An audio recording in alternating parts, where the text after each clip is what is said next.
Entonces, si usted está allí tomando nota, esta es la última clase de hoy de la serie de avivamiento y vamos a hablar de el principio y las condiciones de ¿qué? De un gran avivamiento.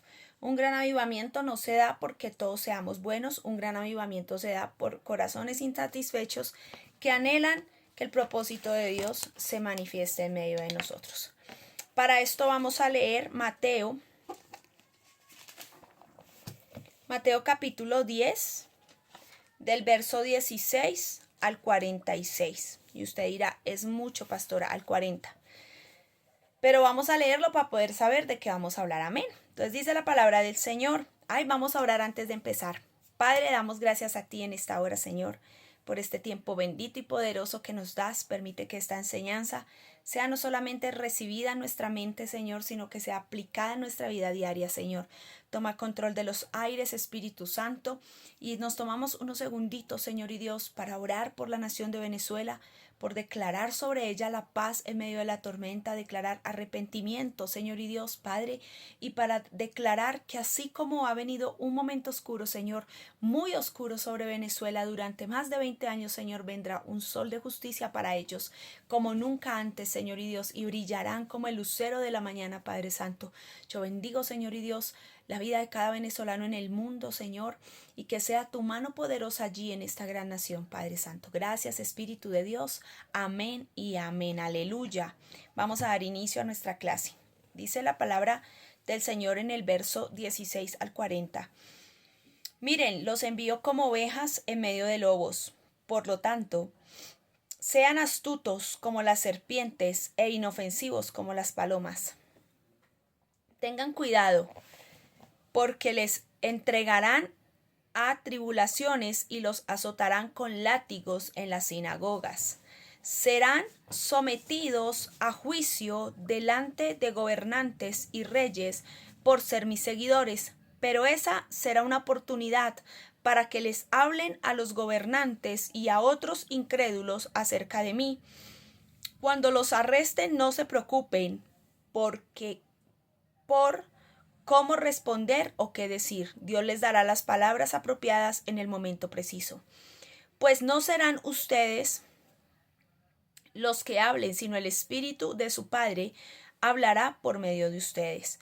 Un hermano traicionará a muerte a su hermano, un padre traicionará a su propio hijo, los hijos se rebelarán contra los padres y harán que los maten.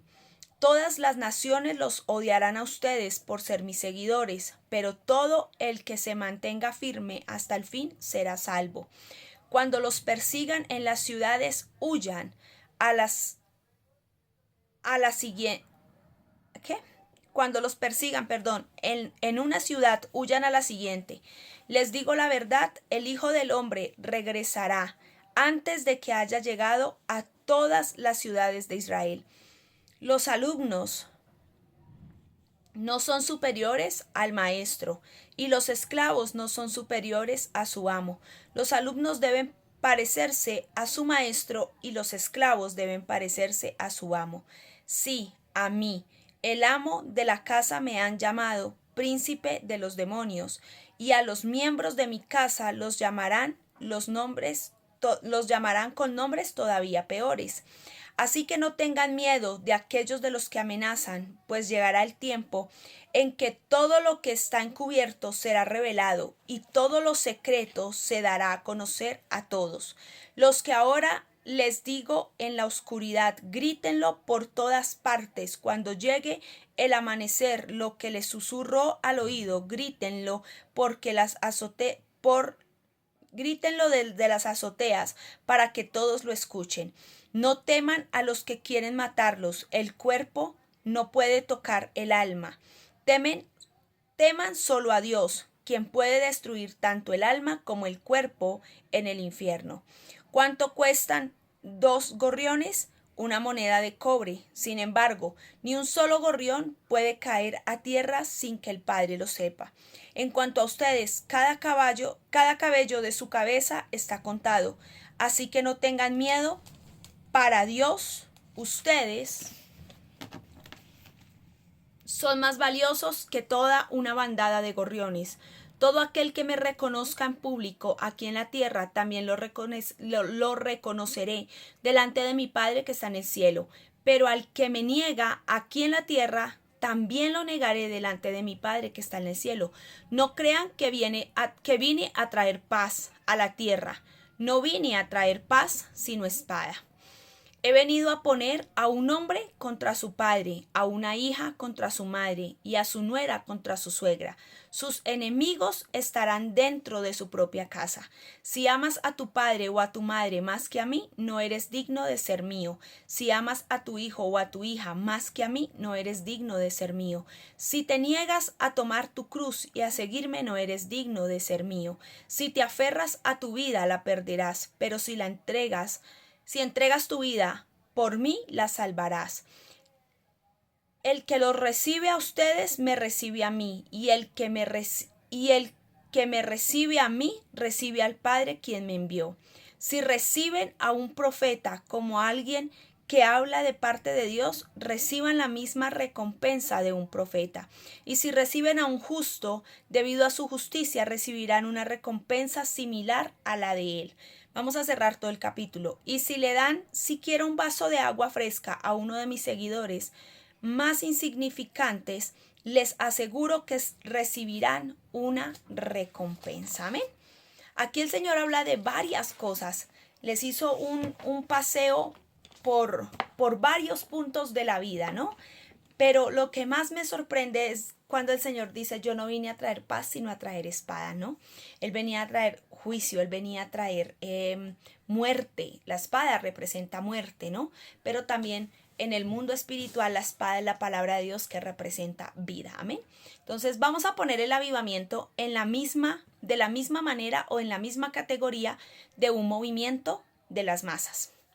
Los movimientos de las masas del mundo, el comunismo, el fascismo y de hecho el avivamiento solo son un vehículo ¿de qué?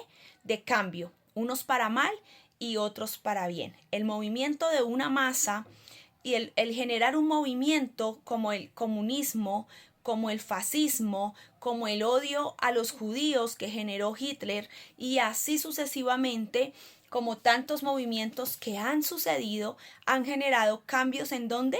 En las masas, masas que empiezan a moverse y empiezan a cambiar de pensamiento, que lo que antes era un pensamiento correcto se volvió un pensamiento tal vez incorrecto, o ese pensamiento, cuando hablamos de avivamiento, ese pensamiento incorrecto a través de alguien que empezó a caminar en la obediencia a Dios, empieza a ser transformado desde una óptica diferente, amén.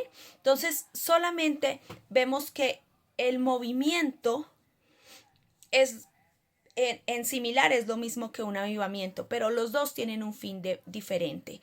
El movimiento mueve masas, genera masas, en las cuales muchas veces no hay una transformación. El avivamiento mueve masas, pero en ese avivamiento se genera ¿qué? Una transformación.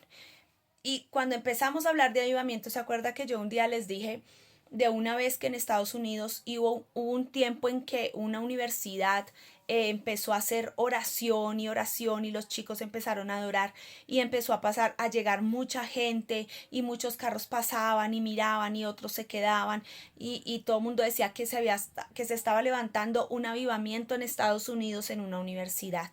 Pues eso no era un avivamiento, eso era simplemente un movimiento que se generó por un tiempo de adoración. Es como si usted se para en una plaza pública y usted empieza a cantar, usted empieza a adorar a Dios, el movimiento se va a generar, mucha gente se va a acercar, tal vez unos buscando la palabra, otros buscando un tratado, otros buscando que oren por ellos y va a haber que un movimiento de qué, de masas. Pero vamos a ver si el avivamiento sigue después de ese evento. Muchas veces no, simplemente fue ese día, se recibió el tratadito, luego se dejó por ahí y nos olvidamos del tema. Pero cuando hay un avivamiento, ese avivamiento sí genera que nunca más se olvide que hubo un avivamiento en mi vida y que camino en pos de ese avivamiento. Amén.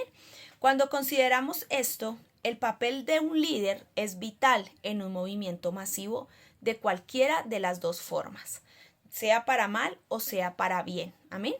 Cuando nosotros vemos a Colombia, vemos que durante 4 años se generó un movimiento de masa, ¿cierto? Con palabras, con discursos, con pensamientos, con retórica, con con alevosía y alegoría, muchas cosas, se generaron ¿qué? Movimientos. Vamos a cuidar las plantas, vamos a cuidar los animales, vamos a hacer no sé qué y vamos a vivir pacíficamente. Y esto se volvió un movimiento, ¿sí? ¿Y quién lo promovió? Un líder, una persona que tenía poder en su boca para generar un movimiento. ¿De qué? De masas. Entonces, ahorita vemos mucho movimiento de masas, mucho movimiento de gente que cree tener la razón o que en sí puede que tengan la razón en algunos aspectos de la retórica y del contexto que ellos plantean. Amén. Pero siempre se necesita de un líder para que se genere ¿qué? Un avivamiento. Así como afuera en lo secular se necesita un líder que mueva las masas y que genere cambios estructurales en el pensamiento de una persona. Asimismo, usted y yo hemos sido llamados a traer un avivamiento que genere una transformación en la mente de las personas. Yo ahorita escuchaba a una chica decir que era importante que el trabajo dejara de existir, porque no estábamos obligados a trabajar, que porque el rico ganaba el dinero y nosotros hacíamos una labor jornal que nos pagaban, pero que deberíamos de que la comida fuera gratis, los supermercados fueran gratis, o sea, entráramos, sacáramos nuestro alimento y nos viniéramos a casa felices y sonrientes de la vida.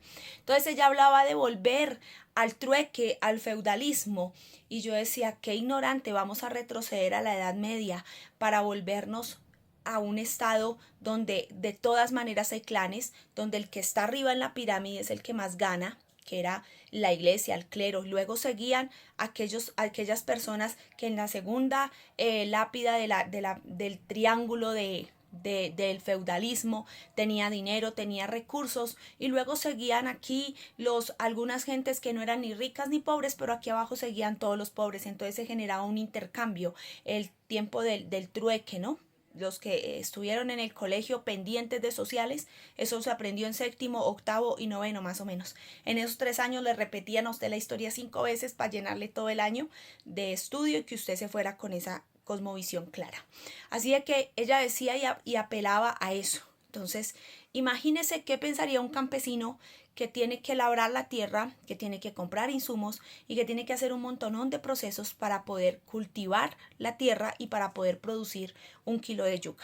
Estaría esta persona perdiendo todo su tiempo para que otro coma gratis en la capital. Entonces, mira lo que genera un movimiento de una persona que es líder y que tiene una cosmovisión de pronto un poquito errática de las cosas, ¿no? Y así podemos ver muchos aspectos de la vida. También cuando vemos, igual en la iglesia pasa lo mismo. El líder tiene la capacidad de cambiar la cosmovisión de una persona, pero ¿cómo la cambia? Inyectándole lo que él tiene.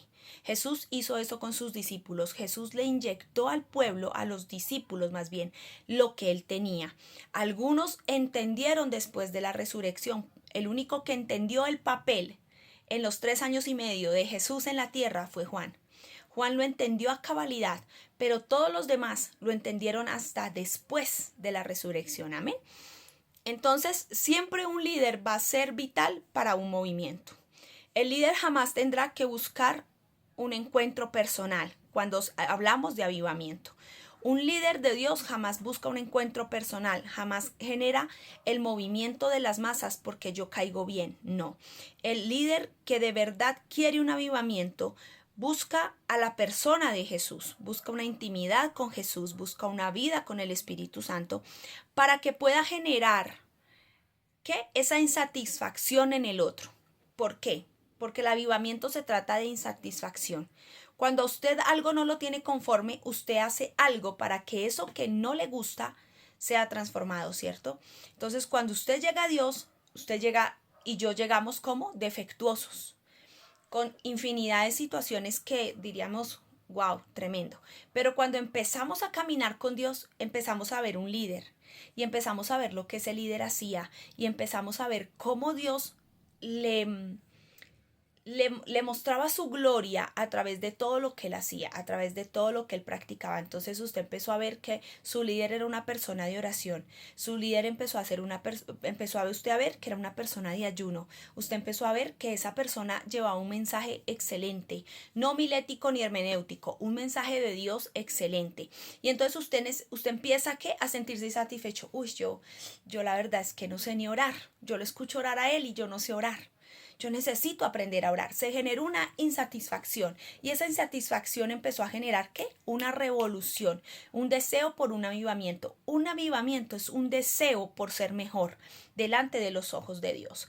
Para que pueda generar esa insatisfacción, todos los líderes necesitan también ser insatisfechos. ¿Por qué? Porque cuando estamos insatisfechos es cuando empezamos a buscar a Dios y cuando esa insatisfacción viene a nuestro corazón es cuando nosotros empezamos a generar el avivamiento.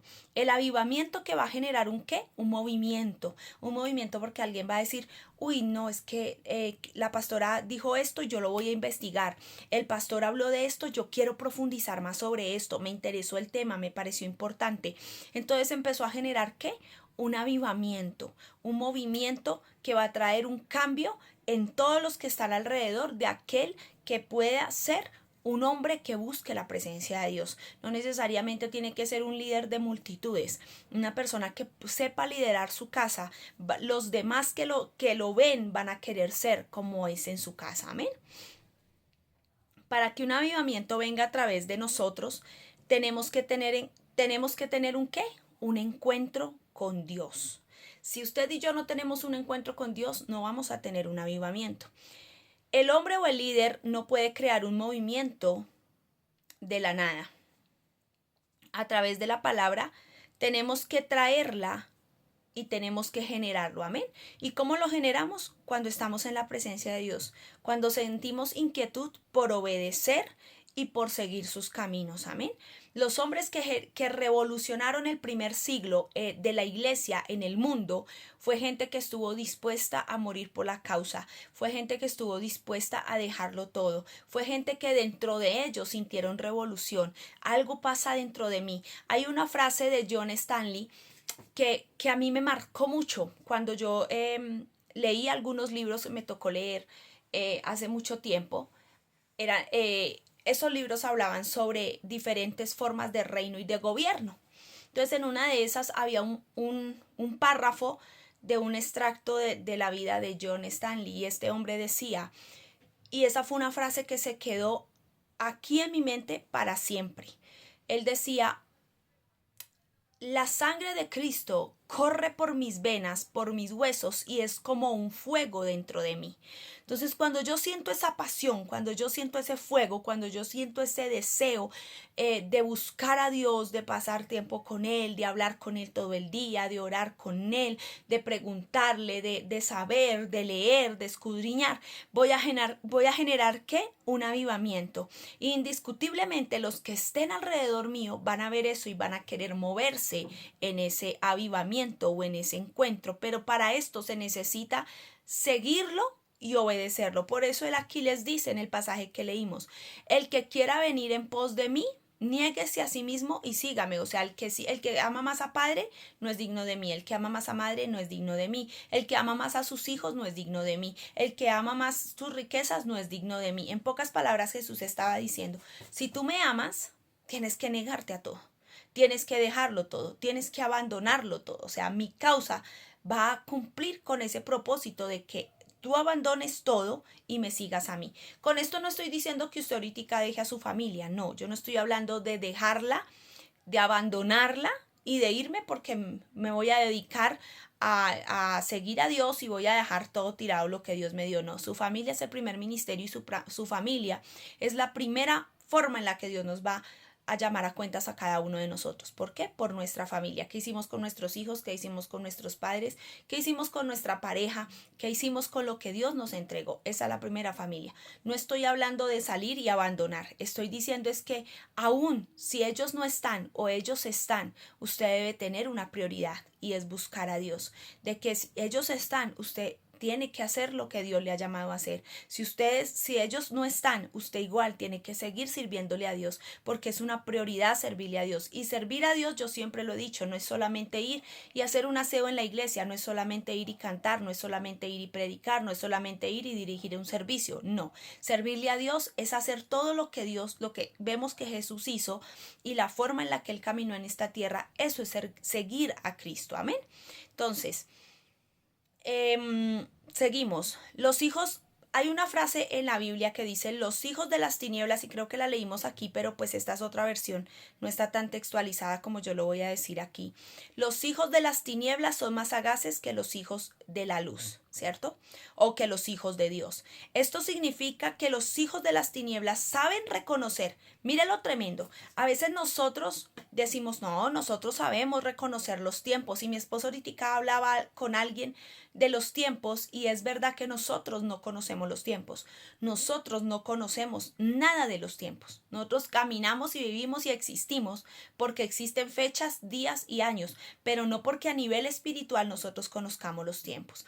Pero ¿qué pasa? Los hijos de las tinieblas sí conocen los tiempos, sí muchas veces están en condiciones más apropiadas de entender sus momentos, sus cuartos de hora para traer destrucción. ¿Por qué? Porque ellos son más sagaces que nosotros, porque mientras nosotros estamos viendo jardines, ellos están viendo cómo destruir. Mientras nosotros dormimos, ellos ayunan. Mientras ellos oran, mientras nosotros no ayunamos, ellos se ayunan. Los brujos, los hechiceros, los masones, los Illuminati y toda esta gente es la que mejor estrategia de las tinieblas tiene para hacerle frente al cristianismo, para hacerle frente a la oración, para hacerle frente a todo. ¿Sabe? Hay un chamán brujo de una nación X que él decía un día, yo sabía que el cristiano de enseguida de mi casa se había levantado a orar a la madrugada porque a mí me iba mal, porque yo no hacía, ese día no llegaba nadie a quien hacerle un hechizo,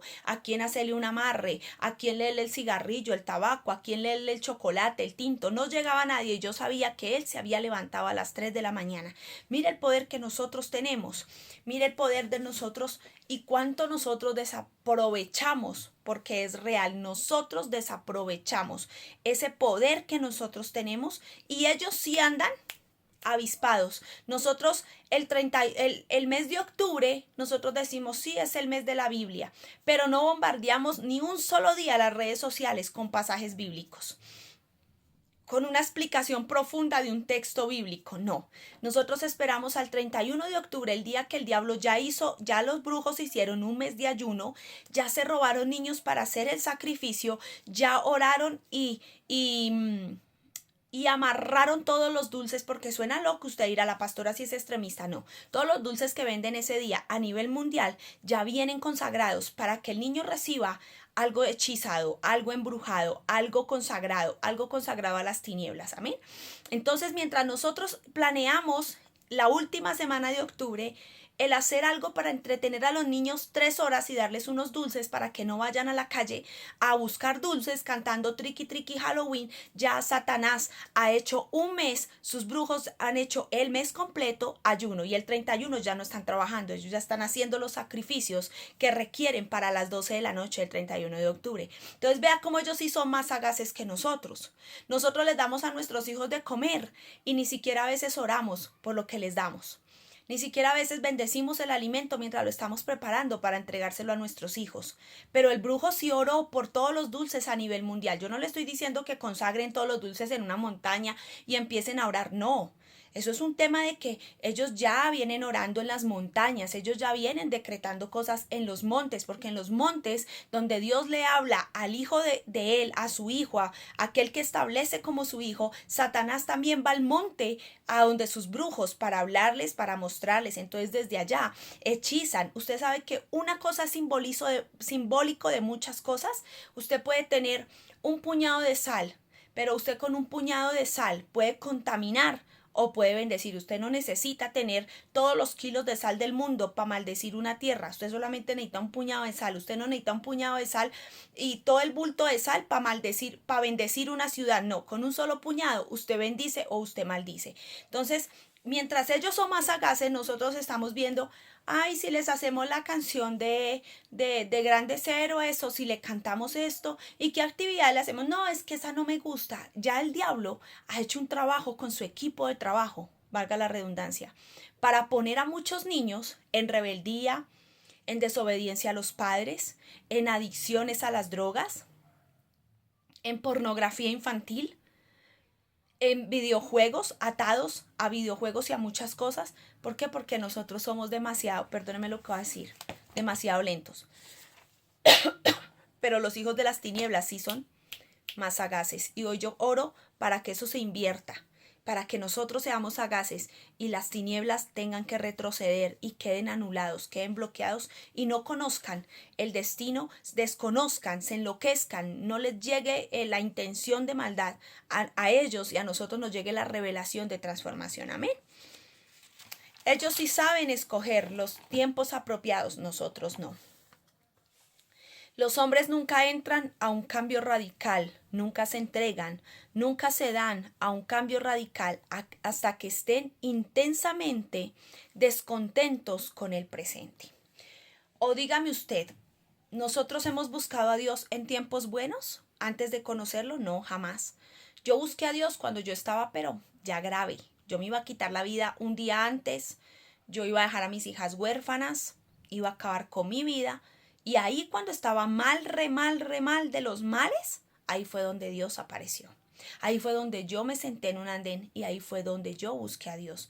Usted y yo no buscamos a Dios cuando estamos bien. Usted y yo buscamos a Dios cuando estamos mal. Entonces vamos a orar que esa insatisfacción llegue a nosotros para que lo busquemos como nunca antes. Amén.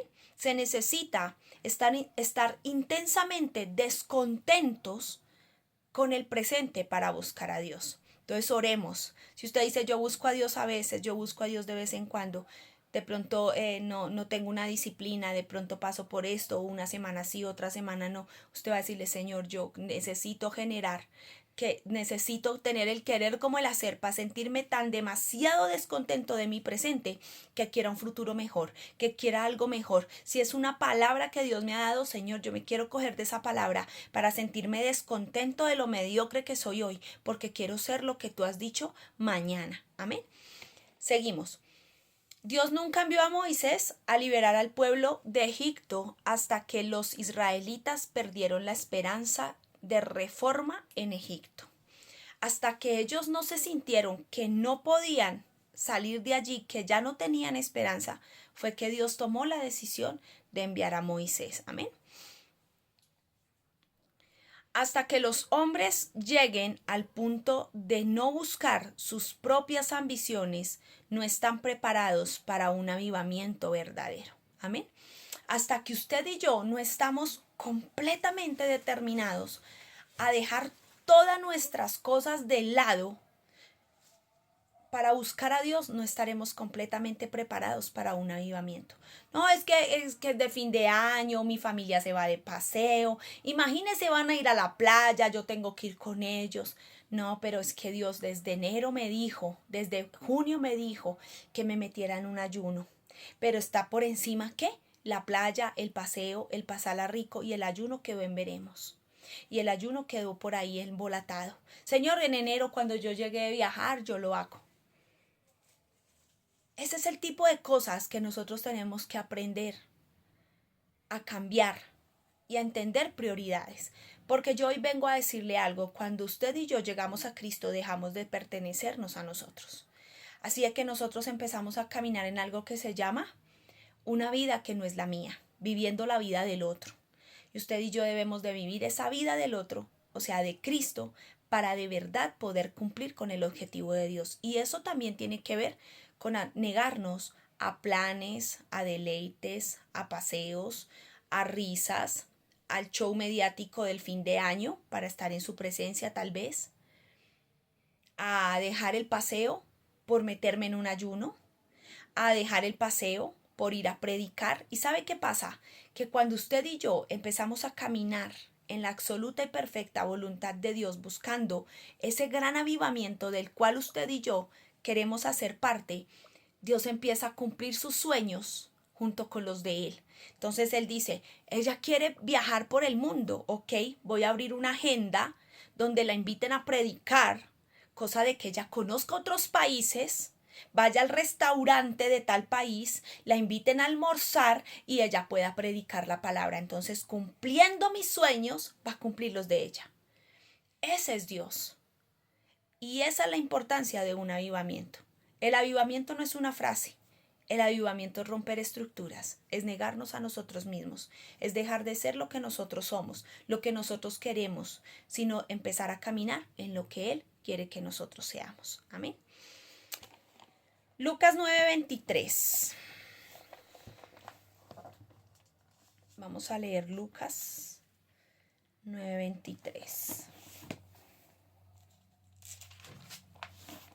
Lucas 9:23 dice, entonces dijo a la multitud, si alguno de ustedes quiere ser mi seguidor, tiene que abandonar su propia manera de vivir, tomar su cruz cada día y seguirme.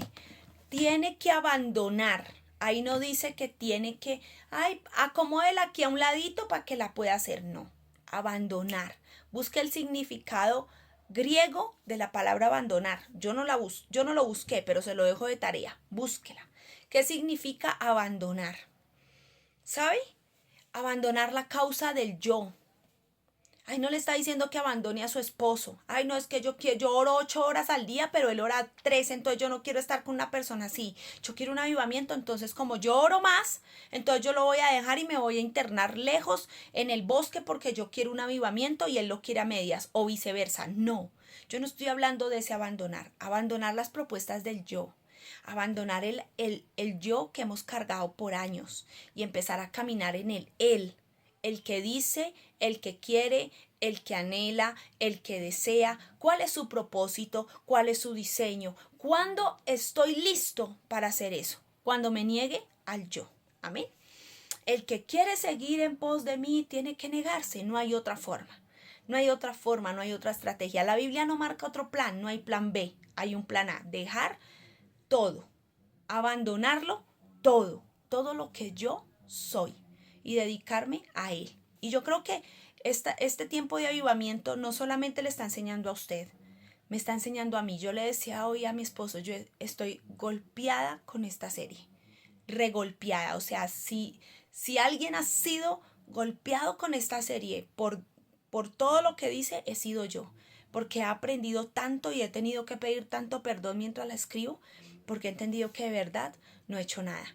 Primero porque muchas veces ha estado mi yo, mi deseo de complacencia, mi deseo de, estoy cansado, ya descansar un ratico.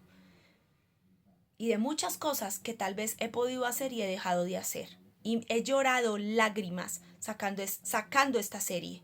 Y usted dirá, ay pastor, usted es sobrenatural. No, yo no soy sobrenatural.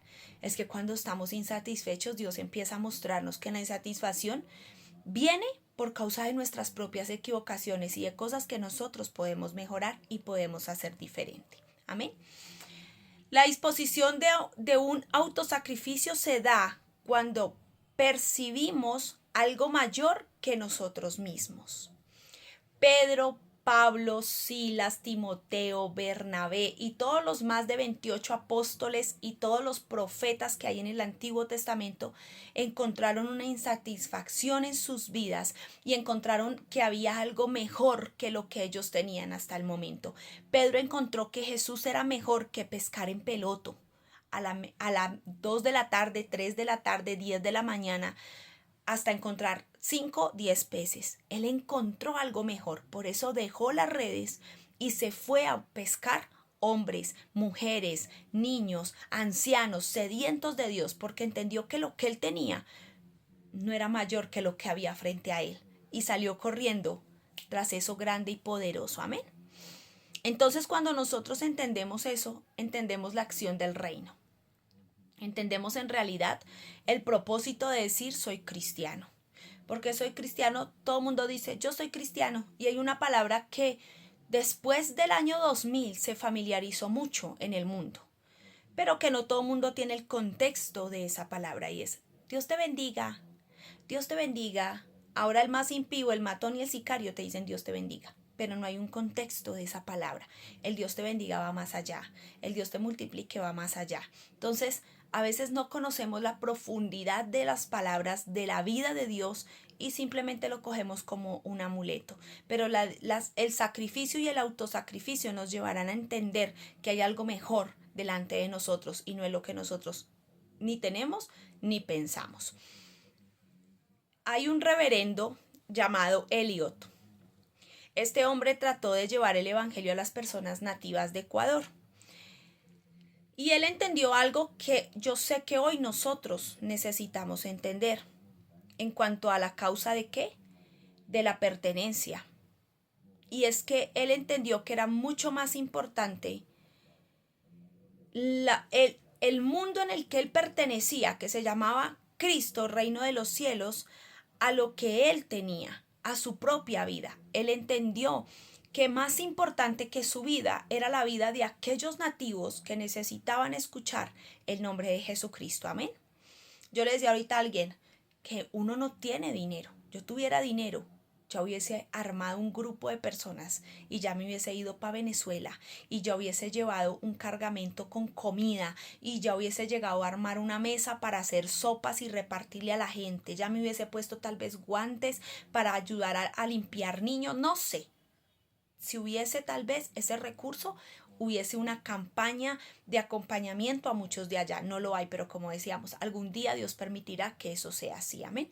Pero mientras tanto, mi propia vida puede dar algo más por ellos. Algo que de pronto ellos ahorita ni tienen en su mente hacer. Y es que orar por ellos, bendecirlos, orar que el Espíritu de Dios caiga sobre ellos, los que están debajo de los escombros puedan recibir la presencia del Señor ahí. Si les llegó el momento de partir y de irse, Señor, que tú los encuentres, que ellos te encuentren, que la luz les alumbre, que se vayan contigo por lo menos. Es la oración que podemos hacer, amén.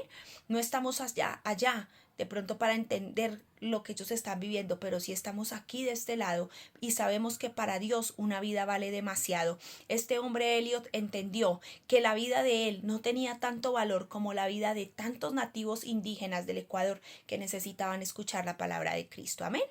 La única forma en que yo sé que algo vale la pena es cuando estoy dispuesto a morir.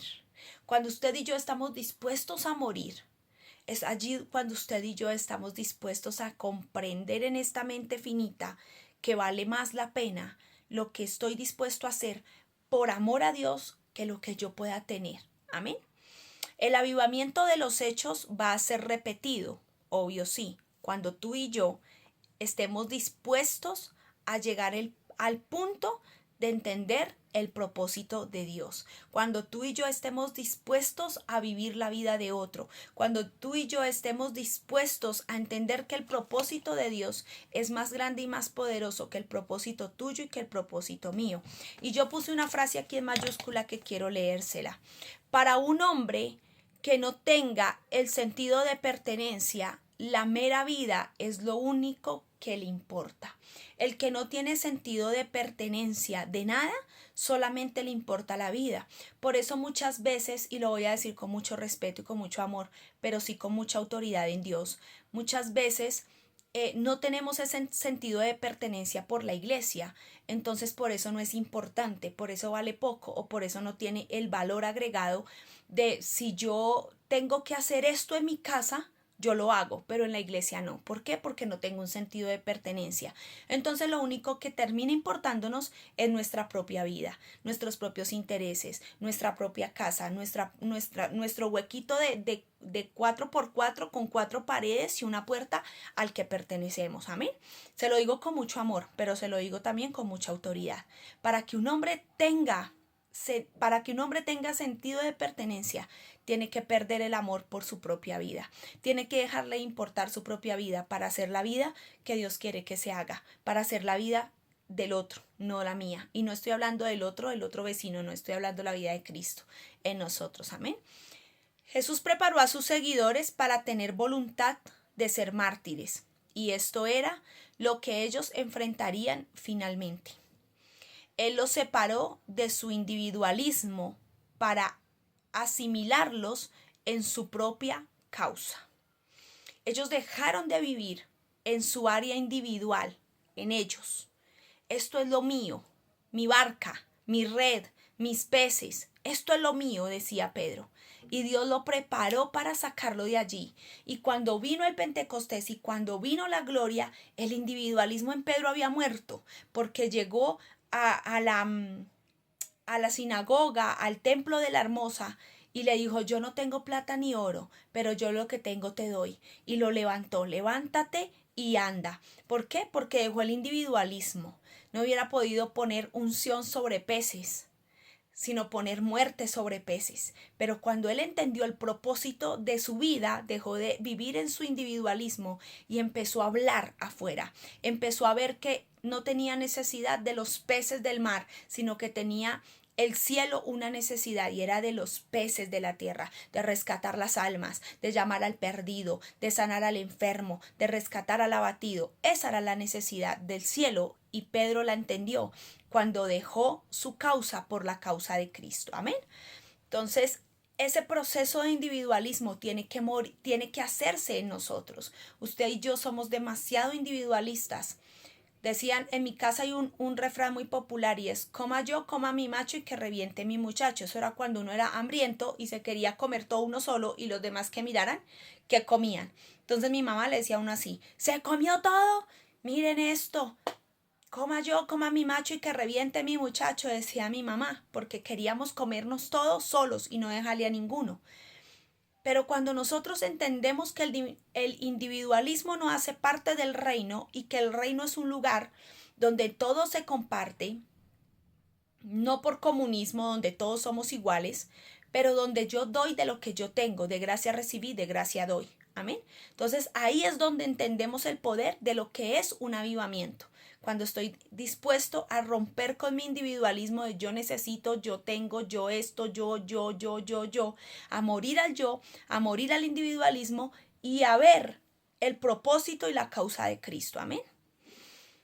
El diablo conoce este propósito y lo ha venido usando también para el mal. Pero el diablo es un imitador. Si usted ve, el mal llamado comunismo hace eso. Le hace creer a la gente que va a ser todo equitativo. Pero ahora mismo los ojos del mundo se están abriendo a lo que realmente es el comunismo. El comunismo quiere el pedazo de la torta más grande para él y no dejarle nada a nadie. Y esa es la falacia del infierno. El comunismo es la falacia del infierno, que ha engañado a miles, y que a causa de esa falacia miles han muerto. Porque Satanás es un imitador y él sabe cómo imitar. Amén. Seguimos. El mundo crucificó a nuestro Señor, pero el mundo no va a permitir que nosotros crucifiquemos a su Dios. Dios con D minúscula, por supuesto. Entonces todo el infierno es desatado cuando se levanta una iglesia verdadera, cuando se levanta una iglesia de avivamiento, cuando se levanta una iglesia de principios, cuando se levanta una iglesia de valores, cuando se levanta una iglesia de búsqueda del Señor, con pilares establecidos, con obediencia, con principios del reino. Satanás va a hacer lo que sea para evitar que el propósito de Dios llegue a esa gente y que esa gente sea lo que Dios quiere que sea. Por eso vemos muchas veces tanta persecución, por eso vemos el desánimo, por eso vemos la experiencia de la traba de ni siquiera poder orar, por eso vemos la traba de quiero ayunar pero me levanté con hambre, por eso veo la traba de yo quiero evangelizar pero me dio pena, me subí al bus y no fui capaz. Por eso vemos tantas trabas, pero cuando Satanás ve esto, es porque vamos por buen camino. Entonces él ve lo bueno que estamos haciendo y empieza a levantarse, porque cuando usted ve la vida de Pablo no fue una vida de jardín de rosas. La vida de Pablo fue una vida de un mártir, de un verdadero mártir. De hecho, cuando usted lee el libro de los Hechos, el primer mártir está registrado Esteban. Esteban, mientras lo apedreaban, mientras lo lapidaban, mientras lo destruían, su cuerpo, él estaba adorando a Dios, él estaba hablando del Señor, él estaba exponiendo todo el Antiguo Testamento mientras lo apedreaban. Imagínese que a usted lo estén apedreando, no con piedritas de esas chiquitas, no, con piedras grandes. Y él recordando todo el Antiguo Testamento para poner en evidencia que Jesucristo era el Salvador del mundo mientras lo estaban apedreando. Solamente cuando nosotros conocemos El poder del avivamiento no nos importa cuántas estrategias el diablo use para hacernos creer que estamos equivocados. Caminaremos siendo aquello que Dios ha dicho y aquello que Dios ha revelado. Este mundo va a ser de los hijos de Dios extraños en este planeta y vamos a ser la causa de todos los problemas de ellos. Amén. Hay una canción de Redimidos que se llama Harto y ahí él explica completamente lo que sucede cuando nosotros estamos del lado contrario de la historia. Cuando a una niña le decimos niña y la niña quiere ser niño, entonces la niña se ofende porque le dijimos niña porque ella quiere ser niño. Y el problema somos nosotros, nunca serán ellos. Amén. Porque ese es el diseño diabólico del infierno, hacer creer a la gente que el problema somos nosotros. Hitler hizo que su problema fuera el problema de Alemania. Toda la Alemania nazi, toda la Alemania de ese tiempo tiró su odio contra los judíos. Toda la maldad tenía que tener a alguien a quien echarle la culpa. Y el judío vino a hacerlo en la Alemania nazi. Amén. El judío terminó siendo el problema de Alemania, pero no porque todos los alemanes en masa odiaran a los judíos, por un mensaje de odio y de racismo hacia un pueblo que Dios había escogido y Hitler lo sabía. Entonces en sus discursos diabólicos y perversos hacía sentir que ellos eran las ratas, que ellos eran lo que no tenía valor, que ellos eran negros y los negros eran dignos de morir, que ellos eran judíos y los judíos no tenían derecho a comprar pan. Y toda la Alemania nazi terminó odiando al pueblo judío sin una causa directa, pero sí por el oído contaminado de alguien que odiaba al pueblo de Dios. Amén. Entonces no va a ser diferente en este tiempo. Usted como hijo de Dios va a ser odiado. Usted como hijo de Dios va a ser perseguido. Si a usted no lo persiguen, preocúpese. Si a usted todo el mundo lo quiere, se lo dije qué día, preocúpese. El odio a los judíos trajo y llevó a cabo este movimiento ¿de qué? De las masas. Este movimiento, este odio a los judíos trajo muerte, trajo persecución. Leas el libro de Ana Frank y usted ahí entiende todo lo que le pasó a los judíos. Esa niña escribió demasiadas cosas profundas que le pasaron a los judíos en los tiempos del Führer, de Hitler. ¿Por qué? Porque el odio lo convirtieron en algo que se extendió a las masas. Entonces, si el mal se extiende así, ¿por qué el reino nosotros no lo extendemos así? Si el mal se extiende así, ¿por qué nosotros no podemos llegar a extender el reino así? ¿Por qué? Porque va a haber un odio opuesto, sí, va a haber oposición, pero recuerde, cuando hay oposición, usted va por buen camino, entonces sígalo haciendo, porque el que golpea la piedra y el que golpea la gota del agua que cae sobre la piedra, termina ¿qué? Quebrándola. Y ya para terminar, porque esta clase fue más cortica, para que venga el avivamiento, la fe debe ser el proceso de identificación. Aquí el individuo dejó de ser el mismo y viene a ser parte de algo que es eterno. El camino del avivamiento, amén. Dios está llamando al pueblo, Dios te está llamando a ti y me está llamando a mí, para que nosotros seamos el instrumento en su mano para el cual el movimiento de las masas ocurre.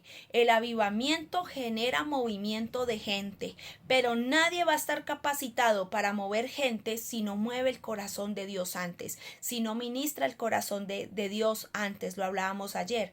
Siempre que un individuo quiera generar, se sienta insatisfecho, va a tener que llenarse de fe, identificarse con la fe e ir contra la corriente para generar ¿qué? Un avivamiento. Yo recuerdo que cuando llegamos a Duitama, el pastor un día salió a recorrer todo Duitama y empezó a ver que hay más iglesias que supermercados. Entonces él dijo, ¿para qué me trajo Dios aquí con tanta iglesia que hay? ¿Para qué? ¿Cuál es el fin? Y le voy a parafrasear, pero lo que Dios le dio a entender es que a través tuyo voy a generar un avivamiento. A través de alguien insatisfecho de un evangelio mediocre voy a revelar y voy a traer un avivamiento. Amén. Porque si hay algo que con todo el respeto y todo el amor se lo digo y no porque sea mi esposo, si hay alguien insatisfecho con el evangelio de este tiempo, es el pastor. Él dice, esto a mí no me gusta porque esto es mediocre, porque hacen las cosas a escondidas de Dios y porque, mejor dicho, como yo les he contado testimonios, llamando a pedir dinero por una profecía que busqué en Facebook para decirle algo a la persona. Escribió algo y yo dije, ay, este está lleno, espero, de dolor y de preocupación, le voy a profetizar. No, el pararse en un altar a predicar el evangelio y por detrás estar yendo a casinos, estarse emborrachando, estar haciendo lo perverso, tener mujeres aparte de su esposa, perderse entre semana o irse los fines de semana a beber y a esconder su naturaleza carnal, pero así predicar el evangelio.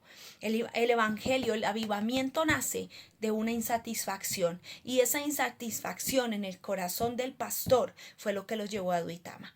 Porque Dios permite y pone a reyes para quitar reyes y para levantar evangelios y para levantar tiempos nuevos de avivamiento donde la gente salga, donde la gente se prepare, donde la gente diga yo quiero ir a orar por ese, yo quiero ir al pueblo de enseguida, quiero ir a orar por ese pueblo, quiero meterme allá en ese monte y levantar la mano y decir que aquí va a haber un avivamiento, un quebrantamiento de la idolatría, del paganismo, de la hechicería, que en el mismo parque va a caer el indio ese que está ahí plantado, que necesitamos que Dios lo derribe para que caiga la idolatría, que se va a levantar una mano poderosa sobre Bogotá, sobre Boyacá, sobre todos los lugares donde Dios permita, pero tiene que nacer de gente insatisfecha. Si usted está cómodo, dígale a Dios, Señor, hazme sentir insatisfecho, porque en la comodidad no opera la gloria de Dios. Necesitamos estar insatisfechos. Nosotros ayer fuimos a visitar una familia que amamos mucho, Dios sabe que los amamos mucho. Y llegamos a las 11 y nos vinimos a las 6:30 de allá. Y ellos no querían que nosotros nos viniéramos para la casa. Ay, pero ¿cuál es el afán? ¿Por qué? Porque estaban sintiéndose contentos. Pero ¿qué generó en nosotros? Un deseo de decir, no, tenemos que seguir trabajando, tenemos que seguirlo haciendo. Nosotros lo hacemos bien por la gracia y la misericordia de Dios. Tenemos que seguirnos metiendo, seguir viniendo, seguir orando, seguir haciendo. ¿Por qué? Porque la insatisfacción es lo que va a hacer que tú y yo demos un fruto. Y ahí va a venir el avivamiento. Amén. Dios les bendiga en esta tarde. Vamos a orar.